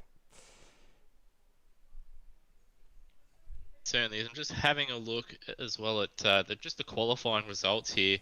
And first, all the way down to 18th, which was John McDonald, is only 6.1 seconds, which at Bathurst, that's a really good effort from everybody in the field. And obviously, John hasn't set too many times out there and done too much practice. So to get that much of, little field spread, especially when you go through to the top 10, where there's only 2.6 seconds when someone's set a 2-minute 3.9, that's a really good effort from everybody in the entire field. So big shout out to everybody that raced last year and is racing this year that has improved, but also to the new guys that they've stepped up and done a really good job. So well done to everybody that has made the top 10, but also well done to everybody in the field to show that, hey, there's no slouches in this field. It's going to be a really, really good race come Sunday. Absolutely, and there's been a lot of guys that have done a lot of laps too. I think some guys I've counted have done something like 400 or 500 laps, and I think I've seen guys from both sides of the Tasman jumping in just about every day of the week just to practice the driver swaps, just to work on setup. So there's been a lot of guys that have really grasped this special event with both hands, and it's been a pleasure to see. So not only just that, but a pleasure to see so many drivers participating in this special event and giving it their all. So now there's just a little bit of confusion, I think, here, just to make sure that the right person is actually going out. We're just going to make sure Rhodey is aware. He's doing some car control for us, that everything is good, and we'll go from there. So yeah, looks like Mishra now leaving the pit lane. So he will be the first man out to set a lap. But yeah, just double checking some of the numbers that and laps that these guys have racked up. So we've got a number of drivers that have done over 200 laps, another couple more that have done over 300, and then we have the Brendan Ross has done 400 laps. He's only completed 286 of them, but that's still a heap of laps and a heap of time that people have invested in. Peter Thrower, he's done 512 laps. Yes. With 375 completed. So these guys have put in the effort. Hopefully they can all get to the end and have a cracking race. Well, Ujit Mishra is on the move, so that means it is shootout time. So here we go. Shootout for pole position. 10 drivers with one flying lap each. The cars will be released when they get to the Sector 1 split. So Ujit Mishra has the honour of being the first man out for this one. We have a look at the starting grid. That's what it's going to look like for the shootout. So, of course, Daniel Cox, we said, has dispensation to move down to position number 10 in that order. So Mishra is out first. Tara, Brunswick, Boak, Stancliffe, Foley, McMillan, Devonish and Rosella, and then we'll come back to Daniel Cox. The one thing you don't want to do in a shootout is mistakes like this. Things that happened last year. If you weren't with us, this was Greg Tara. Same thing a few guys have done tonight, but not on two wheels like that at Reed Park. This was Phil Boak last year. He'll be looking to atone for this mistake. Missing a gear on the change down at the chase. Bowled it wide. Lost his lap time. Will Devonish down too many gears at the cutting. Lost his lap time. Ended up starting P10. Ultimately meant he did not finish the race last year. So the mistakes, as we said a lot earlier tonight, they are magnified at places like this. And as we saw with Will Devonish, I mean, you could be a fast car, but if you're out of position, it could make things awkward early in the race for you, and it might even just blow your race apart because you might get caught up in an accident in front of you, or you just might get stuck behind some slower guys that aren't massively slow, but just enough that they hold you up. You can't get by them. But yeah, you do have to hit every apex, and sometimes it's just better just to play the safe game, get a nice solid lap in, and don't overcommit. Well, I think that's just what this man will be looking to do. This is someone who's been getting better and better throughout the series since they joined. Has done some Super 2, does Porsche Cup, and has been improving the lap times nice and steadily, just finding little bits here and there. And that is none other than Ujit Mishra. He's paired with the first of the international drivers in this field, in Pierre Roy from Canada. And they seem like they're a pretty evenly matched pair. Of course, the time difference means that Ujit is in the hot seat. Yeah, it took a bit of curb at 2 and 1, which would have cost him a little bit of time and a bit of speed, but here we go into Griffin's. Very easy to out-brake yourself, but he's hit the apex nicely, very conservative in the mid-corner. Got it a little bit sideways, but looks like he's just going to put in a banker lap here. As we go into the cutting, hugs the inside line there, doesn't get too wide. Bit of a short shift as he comes up to Reed Park, gets the nose in. Make sure he doesn't hit the wall on the exit. 51.4 in the first sector, not too bad for Mishra. Now through the grate, doesn't hit the wall. Wide there, and now McPhillamy turned in a little bit too early there, but got through there safely and carried the speed. A little bit of lag as we come down the hill, but he's got the nose in. He hasn't overcommitted. And so far, Stephen, been a solid lap as he gets a little bit sideways on the exit there, and now to Forest Elbow. Very, very wide, and will cost him coming out of Forest Elbow, but a conservative lap, but if you can pull it up with Chase and Murray's, a solid lap. You're not doing too badly at the minute, just a couple of mistakes creeping in. He just wasn't ideally in the right position to take the elbow as he would have liked. Just carried a little bit too much speed through that preceding corner. But as long as he can get the car square through the chase and hit the anchors at the right time and pull it up, it's going to be a respectable time. A little bit of curb. Some guys are not using the curb on the left-hand side on the turn into the chase. It's very wide, a little bit out of control. Manages to get a fistful opposite lock and save it. And this will be a time probably around a 2:07, maybe a high 7, low 8. It's actually 6.5. better than that. It's a 6.5. So found a little bit of something even with that slide. There goes my mathematics. He's a 10th off his personal best, so he's matched his time, and that's actually a really, really good effort from Mishra there. It's a conservative lap, but in the end, still a very, very solid lap, and he has to be happy with that one. I think he would be very, very happy with that one. We haven't dialed him up, but we might see if we can get his thoughts a bit later on after the piece. But for the moment, attention will now turn to the first of the father and son pairings. Greg Tara and Noah Tara, car 22, the Petty Rivalry Motorsport Ford Falcon, or Ford FGX. Oh, I'm getting my Mustang. Ford Mustang. Thank you very much. There's too many cars in this field. It's one of those things. It's hard to go. These two have been on track in various series this year. Noah's done Super 2. Both Greg and Noah recently competed in GT3, both the World and the Sprint Series, and they are pretty handy drivers behind the wheel. A little bit of brake locking going into turn 1 though as he starts the climb up the mountain. Yeah, didn't use the curb at turn 1 like Mishra. It had a little bit of a lock-up though at Murray's, and it did force him to come out of the final corner a little bit slower than what he would have liked. So he would have maybe lost a little bit of time there. Into Griffins though. And this is where you really start your lap. Don't want to muck this one up. A little bit more committed on the throttle than Mishra. So he may be just a little bit up at this stage, but now we have the cutting very, very wide on the entry for Greg. Yeah, a bit of an unusual line there through the cutting. Very, very close to the wall. Much closer than a lot of other drivers have been taking tonight. It's sort of a little bit out of the tram tracks. Very committed through Reed Park. And he's up. So you're right, he's up by nearly 2/10. So this is a very, very smart lap already. So maybe the different line has worked for him out of the cutting. Maybe it did give him a little bit more mid-corner speed and a little bit better drive up the hill. And now it's time to come down the opposite side of the hill. How's his braking performance and how's his line? Very, very smart, very, very neat. Very close to rubbing the wall on the right-hand side, but he's feeding the car through up until that point where he gave the wall a bit of a graze with the Milwaukee signage. Won't cost him too much time, but what is the split going to say as he comes out of Forest Elbow? Maintained about that same gap, so even though it looked very, very conservative and wouldn't say slow, but it certainly didn't blow the doors off for Mishra, but it was actually quite a respectable middle sector there because Greg looked a lot faster through there, but the time, well, it doesn't lie in the end, it matched. But here we go into the chase break just before the 150 board for Tara.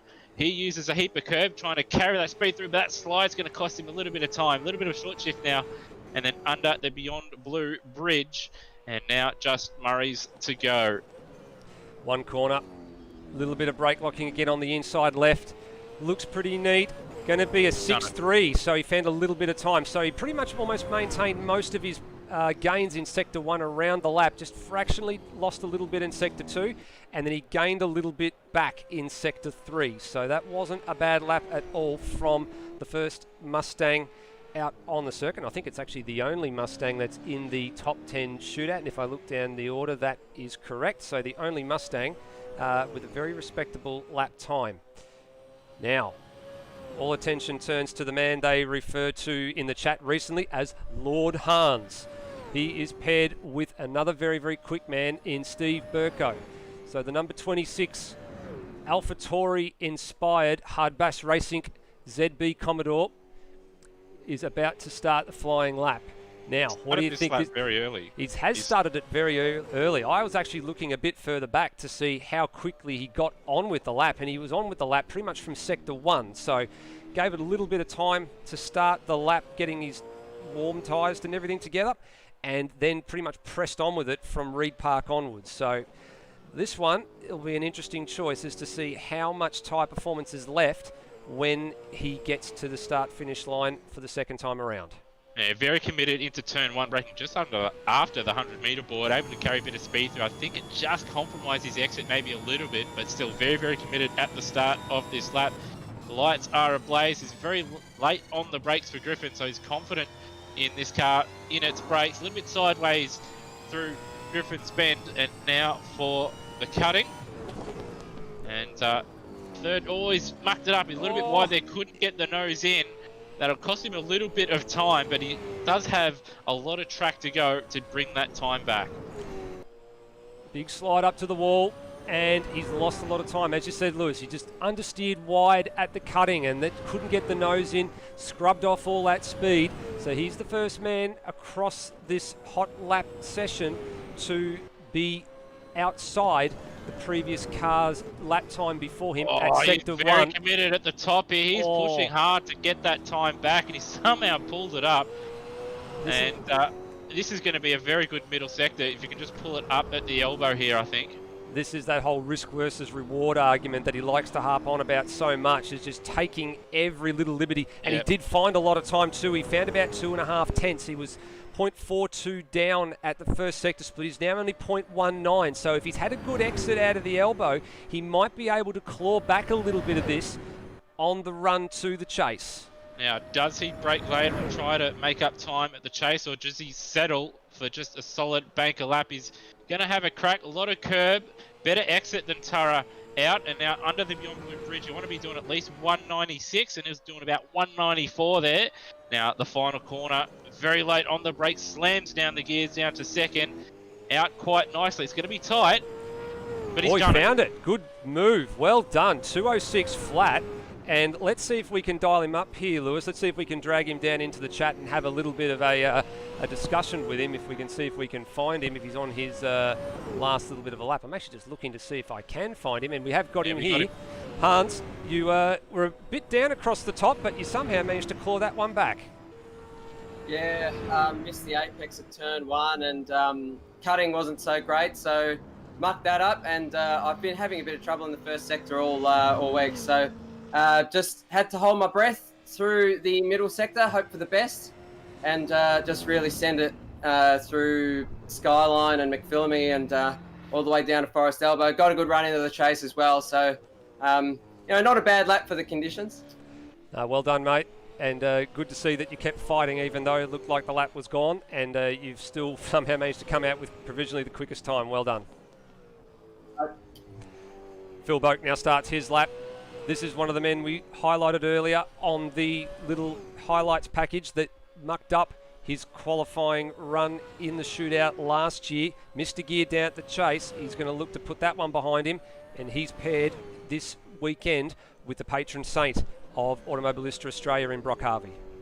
Yeah, very committed at turn 2. Broke about 10 to 15 metres earlier at turn 1 than Brunswick at turn 1, but turn 2 he's got it right. Can he get the nose in for the cutting? He's just going to get it in.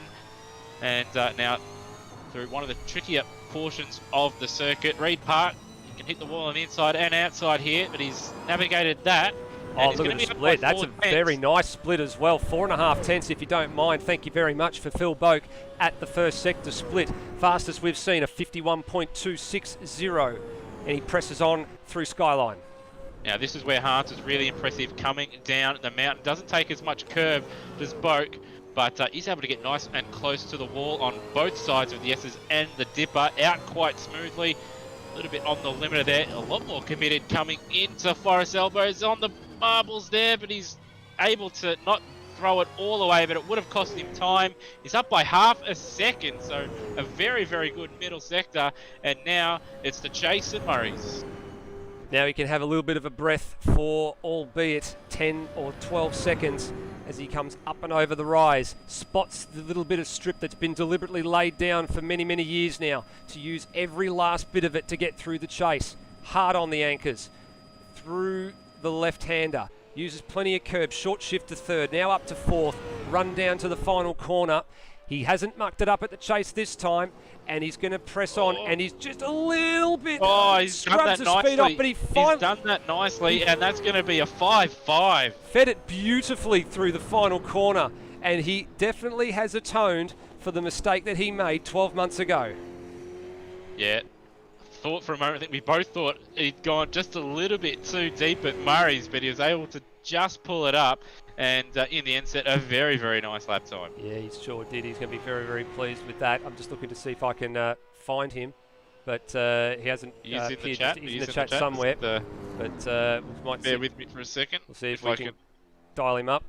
But he's just on the run up to Griffins at the moment. And here he is, Phil. You've atoned for that mistake you made 12 months ago at the chase, and you've done a very, very nice lap time. Well done. It was a bit of a better effort, wasn't it? Yeah, didn't miss the gears coming down this time. No, it was a fair lose at Forest Elbow though. That nearly cost me. I lost the I went in there a bit too hot, got wide, and then as I grabbed the brake to pull it up a bit, the rear's just lightly pinched. I nearly lost the rear, but managed to get it back and recovered for a half okay lap. No, well, you're in the hot seat at the moment. You'll be the one watching on with interest. There's still another 6 cars to go. Good job, well done. Yep. So there we go. Thanks, boys. Here's the first of the Kiwi pairings in the field for this weekend's 500. Scott Stancliffe partnered with Tim Redmond. These guys are pretty well matched in terms of race pace, but in particular, this man qualifying the car. When he came into Super 2, he was one of the ones that really started to throw down the gauntlet to Lime Mitch when he started to get his groove on, and it's no surprise he's behind the wheel right now. Yeah, ultra committed, solid at turn 1, very committed turn 2, very committed at the cutting there. Even going across the white line on the inside, so he's trying everything here. Very wide here at Reed Park, turned in a little bit too early, had to come back and adjust the turning, but he's up 2.5 tenths of a second in the first split. But this is where Boakey was mighty through this section and coming down the mountain. What can Stancliffe do? Solid through McPhillamy at the moment, and up to 5th gear, 234 before coming down the mountain at Skyline. So he is quick, he's on it. Praise of the wall there, the right-hander before the Dipper. So he's trying. Oh! And Gray's on the left. He's pushing hard. Back end just got away a little bit coming through the last part of the Dipper as well. Just had to make sure he pulled it up, and he's maintained that margin that he had at Sector 1. So it was a purple first sector, 50.998. It was also a purple middle sector, 34.616. So he's found a little bit of time in that second sector, not very much. It's still enough to keep him in with a low 205 if he can pull it up nice and neatly through the chase. He's very late under brakes. He was braking a smidge past the 150 board for the chase, so somehow he's pulled it up. And under about 193 under the bridge there. And now the final corner. He doesn't use 5th. It just hits the limiter in 4th through the final corner. Not as late as Boak, but it's going to be a quick time in the first 4. What a wonderful last sector as well. Let's get him in here because that was a very, very smart lap indeed. Super committed through the last sector of the lap at the chase, and he has got to be absolutely staggered with that one. Scotty, talk us through it. That was awesome, man. What a lap. How good. But man of very few words. Just trying to catch my breath at the moment. I was, the heart rate was a little bit up starting that lap, and when I seen I was up over the top, I was pretty confident that if I just didn't make any mistakes coming down it, I'd be all right. But that's a good lap, but there's some fast guys to go, so good luck to them. See where we end up. Good on you, mate. Well done. Half the field gone, half the field remains. Will we see some flamboyant driving from this man? Brenton Foley. He's been known to get the car out sideways at just about every inopportune time, but somehow find a way to recover it. Partnering with Brendan Ross for this weekend's 500, and by his own admission, getting into the shootout was going to be an achievement on its own. They were mainly focused on the race pace of this car. Yeah, so about the 100-metre board at turn 1 for Foley. A little bit of curb usage on the inside.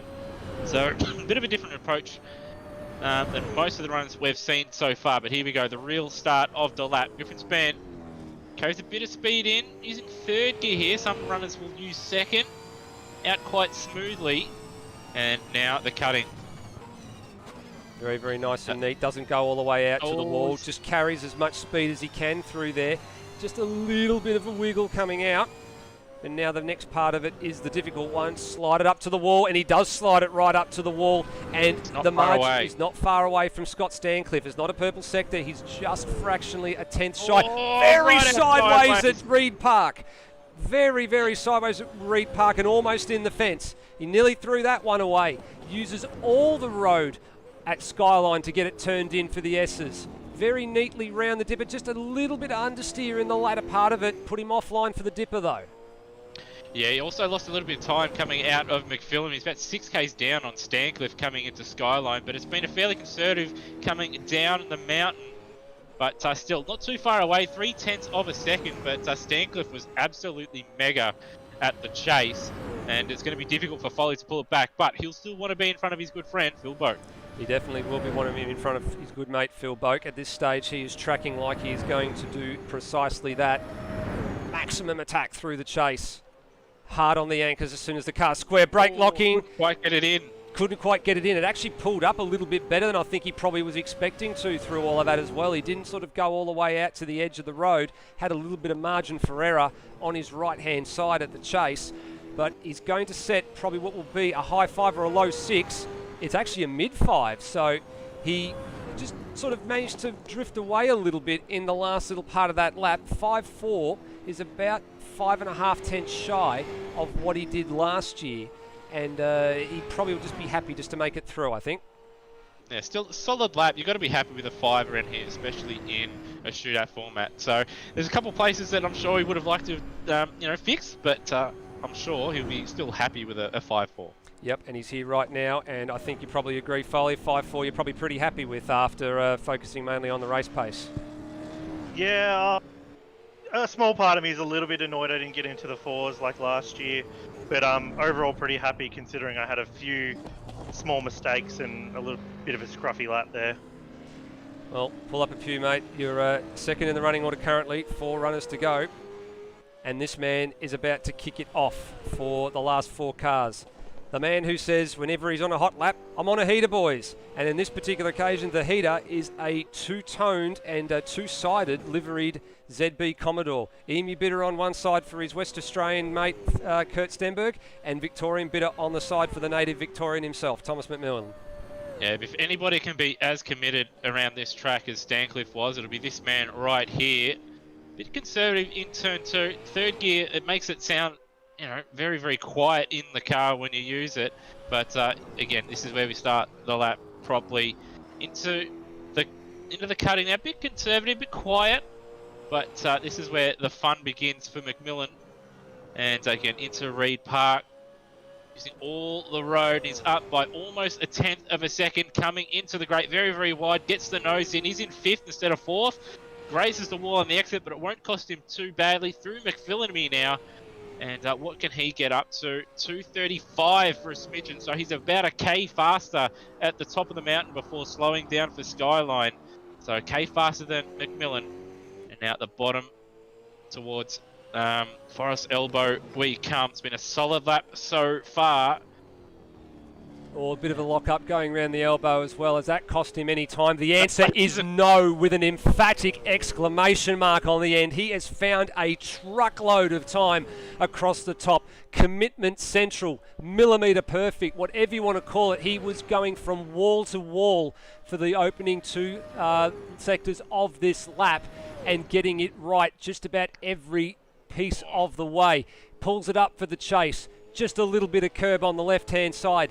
At this stage, this is going to be an emphatic provisional pole position with 3 runners to go.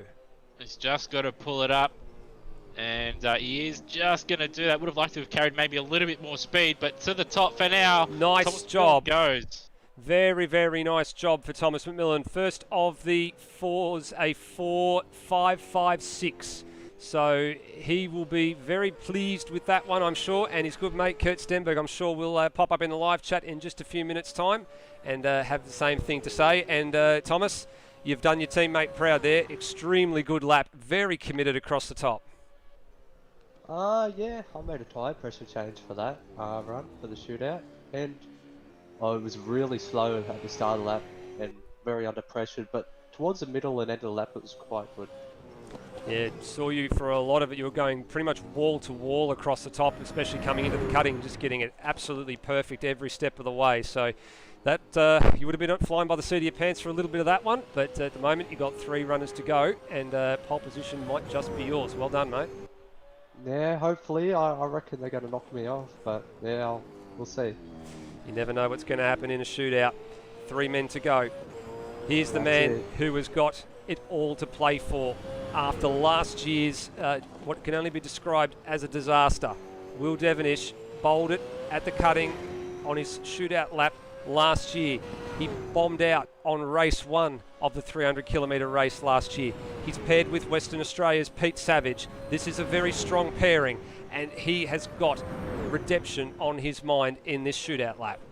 Yeah, here we go. Taking a wider line into Griffin's Bend here on the power early. This has been a solid start to his lap all the road and a bit more. He's been the fastest by far out of Griffin's Bend. Now for the cutting, get the nose in, which is done. Got it out nicely. And one of the tricky portions of the circuit, able to navigate there with a little bit of a slide on the exit. Almost graces the wall on the inside, sideways on the exit, and he's up by a hair. There's nothing in it at the first sector split.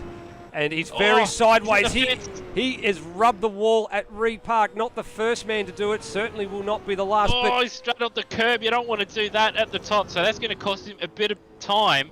But he'll still be in the ballpark, but certainly not an ideal run across the top. This is a win it or bin it mentality, I think, from Will Devonish. He's gotten the hard bit done just about. Once he gets round here, he'll have a bit of a breather for a minute or two, and then he'll be ready for the chase. And he's lost a lot of time across the top, so you called it perfectly, Lewis. Straddling that curb, letting it run down the middle of the car, put it out of shape, and he's probably going to be kicking himself. He's probably not going to get this margin back. Well, he's very strong in the final sector. He set a 39-1, I believe, or 2 in the qualifying session in the final sector. He's good at the chase, and he's able to pull it up, uses the curb to pull him around. It's on the power early, run beyond under the Beyond Blue bridge, and now at the final corner. He will pull time back if he can pull it up here at Murray's, but how much? Well, how much is the question indeed, and as he gets to the line, it is a 2:04.7, so he did pull back about a tenth and a half from what he was down at the Sector 2 split. And if we have a look on the board, it was a purple final and a purple first sector. It was only the middle sector that was a problem for Will Devonish. Yeah, just the run there at the top. It was a little bit sideways, grazed the wall at a portion as well, so not ideal, but still a very, very solid lap for Will. Well, just 2 runners to go. Will Devonish currently provisionally P2. At least he's completed the lap without, I guess, throwing it away to the degree that he threw it away last year. And he presses on. Now, our provisional quick man from qualifying just 30 minutes or so ago. Luke Rosella, the man who just nabbed provisional pole out of qualifying by a hair. And he hasn't started this lap early. He's actually waiting to the last corner to bury the throttle out of here in second gear. And, well, let's see what he can do with this. Yeah, so unlike everybody else, he's taken a much slower approach and just warmed the tyres up a little bit later than most into turn 1. He's just got it in, but not an ideal run through turn 1, and that will cost him a little bit of time into turn 2. Now, we did see that Will was quite mighty at Griffin's Bend out here with a wider line and later turn in than most. What will Rosella do? And again, looks like he's in the ballpark. He hasn't been able to get on the power though as early as what he would have liked. but still solid start to the lap for Rosella. Does he get the nose in at the cutting? As he's very, very wide on the entry, just gets it in on the power early. Short shift up for the next corner into third, uses all the road on the exit, and a couple dabs at the throttle, and he is up at the split, almost a 10th. Can he hold on though? Well, his sector one time was purple. It was a 50.820, so just a little bit under a 10th quicker than Thomas McMillan. Here's the roller coaster ride. 236 before Skyline. Can he pull it up? He just does, and he's very, very good through both the right-hander and the dipper before, but he's right big out slide. sideways. He's ultra committed. He's kept it going though, and now we have Forrest Elbow. This middle sector is going to be handy, but how close is he going to be to McMillan? He's within striking distance. A 10th of a second is all it's in it. It's gone from being a 10th one way to being a 10th the other. So it cost him 2/10 of a second, that little slide. I was about to say he was very, very neat down the S's and through the dipper, just millimetres away from the wall. So it was pretty perfect, but he just got a little bit greedy on the exit of the dipper, and then it jumped sideways on him. So it's now about how he can attack this last sector. A little bit ugly through the chase, and a little bit of wheels in the dirt as well on the exit of turn 22, and it's just Murray's to go. This will be mighty tight. If he doesn't get this, then McMillan's going to have the pole. He doesn't.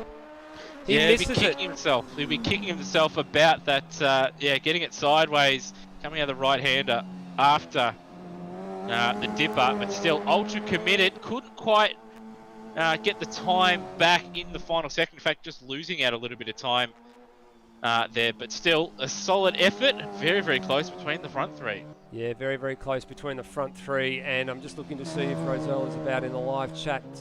I believe he's down there at the moment, and we've got him right now. Luke, probably not the lap that you wanted there. A little bit of a mistake just coming out of the dipper, and it cost you at the bottom end of the mountain. Yeah, I mean, pretty pleased with the first sector, Nether, but yeah, costly mistake, I think, coming out of the dipper there, and a bit conservative coming out of the chase, but hey, I mean, second row of the grid, I'm not too disappointed, and yeah, it's a long race, so nah, I'm pretty not too disappointed. Sets you up very, very nicely for the race come Sunday. Still a little bit of things to work on, but don't take heat that you were the quickest man in qualifying, but not in the shootout, but still very, very well placed on row 2 with a pair of quick Kiwis right next door. Yeah, thanks, Nether. Can't wait for the race. Thank you. Well, that's all one and done, and we are getting word through that Daniel Cox appears not to be have made it back in time to take part in qualifying, but I'm just looking to see where he is at the moment. I think he may have just dropped out. Yeah, I did see on live races he was actually waiting at the end of the pits there while Luke was on his lap. But then when I did cross to him during that little interview there with Luke, that he actually vanished. So I'm guessing he's had some internet or computer dramas that's crashed him out of the game. Okay. But just having a look here, that Coxie is going to try and get into the server to set a lap. All right, so we'll just wait to see what happens there. If he doesn't get back in, he will start P10. So we're just, again, waiting to see if he can get himself together, and he is back in, so this is good to see. And we will go back to the live pictures to see how this one pans out. So Daniel Cox was given special dispensation to start last in this shootout with a very, very pressing matter that he had to deal with. So he will begin his out lap. We'll stay with him for this one and see how he goes. Yeah, he's not certainly not starting his lap very, very early. He's just coming out of the pits and just swerving left and right to warm up his tyres. So he's taking the Luke Rosella approach, just going to drive around, warm the tyres up a little bit, weave around, and that's the way he does it. Well, I think most of the field, just about everybody has, as soon as they've left the pits, have been driving at 95, 100%. So some varying approaches, and we'll see how this one pans out for Daniel Cox, who has been out of the car for, well, about over half, about 34, 35 minutes now. Yeah, he's been out of the car since the end of qualifying and was just stoked to make the shootout. I did see a comment in the live stream from him saying if he got sniped by NZ Snipes at the back end of qualifying, he wasn't going to be too perplexed or too worried about it. He was just happy to start P11, but he made the shootout. And the one thing that he was really happy about was when we had the live pit lane draw about week and a half ago now rather, and he was drawn out in what you call lucky garage number 7. He was actually drawn out by my 3-year-old or near 3-year-old daughter, and lucky number 7 has meant that he was P7 for a little while in qualifying and ended up inside the top 10, so I guess luck might have been on his side. Yeah, he's going to hope for a bit of luck on this one. Starting the lap now, starting it out of the elbow too, so all the time in the world. So he's finished getting those tyres up to temp, up to pressure, and has decided the elbow is the perfect time to go. Just got to watch the brakes, which he has done coming into the chase, because he wouldn't have put too much thought into warming the brakes at the top of the mountain there. So he broke early and made sure that he got heat into him instead of just blazing in there and trying to brake there like the car was up to temperature. So lights ablaze for Coxie. What can he do? Well, last man out in the shootout, not by choice, but by incident, I guess we can call it. If we have a little bit of a look at what he actually did to get into the shootout, and we'll compare that to what he does across the top of the mountain. So his time to get in was a 2 minute, where are we here?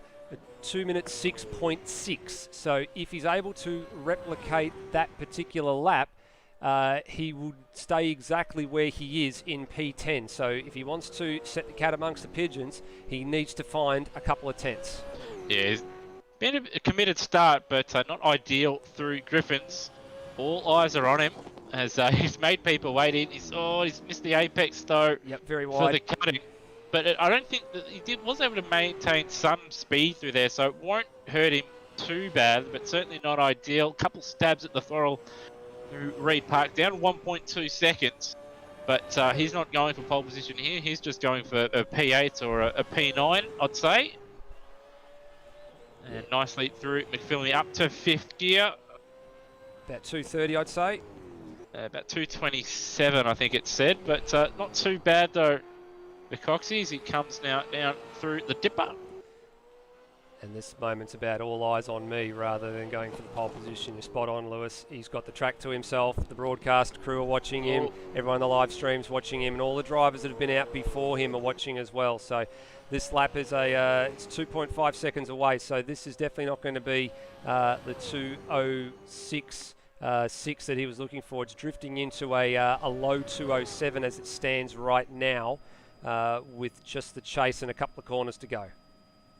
Yeah, not an ideal sort of first second. His second sector, even though he has been clean, which I think is all that he's wanted out of this lap, hasn't been the fastest, but he's had a crack, and now he's got one more corner to go.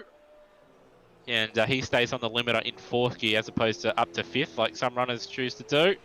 Out of the final corner, and a 7.6. Yeah, so 7.6, so about a second slower than what he did to get into the shootout. So nonetheless, he's got a time on the board. He will start P10 for the great race on Sunday.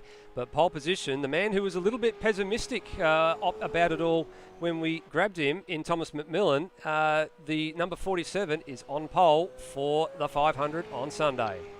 Yeah, he certainly is. And, well, it wasn't the fastest lap. He was 2 tenths away from his own overall fastest time. But in the end, you do have to set a competitive lap time, and he was able to do that. Well, his close competitors were, they faltered. So he's done the job, and they're going to have the best starting position that you can get, for the big race. And, they'll be looking to have a nice, solid start, getaway for this one, and lead the opening lap of the 500 come Sunday.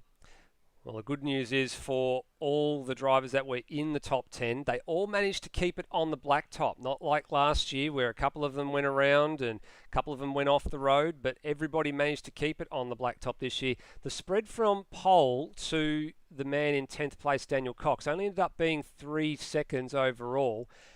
Top 3, though, separated by 18 hundredths, so not much in it at all. McMillan a 204.556 to Devonish a 204.725, and Rosella not far behind at all, 204.745. So second and third very close. Just that little mistake for Luke Rosella probably has cost him the front row in all of that. Yeah, he'll be, as he said, he's a little bit disappointed he couldn't quite get there, but yeah, in the end, fantastic effort from McMillan. Rosella, he was really committed, but yeah, those slight mistakes costing him in the end. Devonish as well, he had a couple more tenths in his car, but overall though, a fantastic effort from everybody in the session. No one fenced it, no one outbroke themselves at the chase, and a real professional effort and great effort from all guys in the top 10. Yeah, I second that entirely. Everybody that was in the session tonight, all 18 cars, all 18 drivers did extremely well. We recapped the order, so it was Thomas McMillan with pole from Luke Rosella, Will Devonish, Scott Stancliffe in fourth for the Kiwi Sim Sports entry. Brenton Foley and Phil Boak are going to share a row. Geez, the good mates are sharing a row for a change. That's interesting since the first time, I think, since Super 2 they've shared a row together. Hans Brunswick and Greg Tara, Ujit Mishra, and then Daniel Cox make up the 10. That's how they finished the shootout. For the guys that didn't make it in, positions are as follows. NZ Snipes for the Transmech Racing Nissan Altima in position 11. He'll line up alongside the Kmart racing car of Termo and Cam Rutledge. Nathan Higginson did a pretty good job to get to position 13 for the second of the Volvos with not a lot of seat time, and he shares row 7 with Peter Thrower in the Mustang. Lachlan Locke and Matt Cecil, the two AP SimSport FGX Falcons, will be in positions 15 and 16 respectively, and then the back row made up of Rody and Zrolazak in the Holden VF Commodore number 078, and John McDonald and Zach Ross in the number 14 VF Commodore. Yeah, fantastic effort from all that were present tonight, even those that weren't in the cars, but certainly those that, did show up and were able to set a time. So thanks everybody watching along. And again, first time outside the Porsche Cup and GT3 series that we've had sponsors. So again, big thanks to Milwaukee, obviously Antara, Drive X, Cam Rutledge Electrical, as well as Beyond Electrical, and of course the big sponsor Matt Harvey Repair and Tune for the donations and your goodwill. So thank you to all those guys. Not to forget our good friend in Michael Zalavari with WEC Endurance Chat, who will be with us for race day come Sunday. But until then, we will leave it there for the time being. Thank you very much, everybody, for your viewership. Thank you, everybody, for driving in qualifying. The race day is 3 days